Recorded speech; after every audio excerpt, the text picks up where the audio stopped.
एक सुनार इंतकाल कर गया, जिसकी वजह से उसकी फैमिली में शदीद पैसों की तंगी आ पड़ी। तो सुनार की बीवी ने अपने बच्चे को नीलम का हार देते हुए कहा कि इसे अपने चाचा की दुकान पर ले जाओ और कहना कि इसे बेचकर कुछ पैसे दे दें। बच्चा चाचा की दुकान पर गया और बोला, ये माँ ने दिया है, इसे बेचकर कुछ पैसे दे दें। चाचा सुनार कुछ देर खामोश रहे और हार को देखते रहे, फिर बोले, बेटा अपनी माँ से कहना कि अभी मार्केट में मंदी है, कुछ टाइम बाद इसे मेरे पास भेजना। जब मार्केट अच्छी हो जाएगी तो उसके अच्छे पैसे भी मिल जाएंगे। साथ साथ चाचा ये भी समझ गए थे कि इनको पैसों की बहुत जरूरत है, तो उन्होंने बच्चे को कुछ पैसे देकर कहा कि कल से मेरी दुकान पर काम करने आ जाना। बच्चा अगले दिन से काम पर आ गया और चाचा की दुकान पर हीरे जवाहरात की परख का काम सीखने लगा।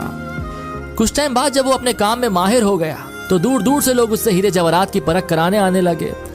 तो एक दिन चाचा उस लड़के से बोले, अभी मार्केट अच्छी है तो अपनी माँ से वो नीलम का हार ले आओ। लड़का घर गया और अपनी माँ से नीलम का हार मांगा कि चाचा मांग रहे हैं। माँ हार लाई तो लड़का उसे देखकर चौंक गया और बोला, माँ ये तो नकली है, और हार वहीं छोड़कर वापस चाचा के पास आ गया। चाचा ने पूछा, हार नहीं लाए? तो कहने लगा, वो तो नकली है, लेकिन आपने मुझे उस वक्त क्यों नहीं बताया जब मैं पहली दफा उसे आपके पास लेकर आया था? तो चाचा बोले, अगर मैं उस वक्त तुम्हें ये बात बता देता कि वो हार नकली है तो तुम और तुम्हारी माँ को लगता कि आज हम पर बुरा वक्त आ गया है, तो सगा चाचा भी हार को नकली बताकर हमसे मुनाफा कमाना चाहता है। लेकिन आज तुम इस लायक हो गए हो कि तुमने फौरन उसे परख लिया कि वो हार नकली है। अक्सर हम गलत फहमियों का शिकार होकर अपने ही करीबी रिश्तों से दूरी बना लेते हैं या उन्हें खो बैठते हैं। तो अगर आपको इस सब से बचना है तो हर बार हमेशा सच्चाई को ही परखना है।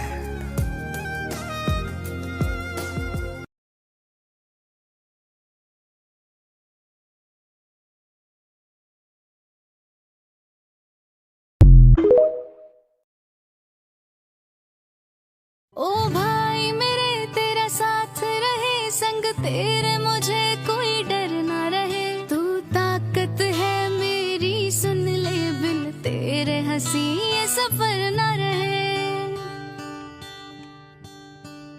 तू करता है परेशान मुझे, मुझको ये शिकायत रहती है। मायूस पड़े जो चेहरा मेरा, तो आंख तेरी भी बहती है।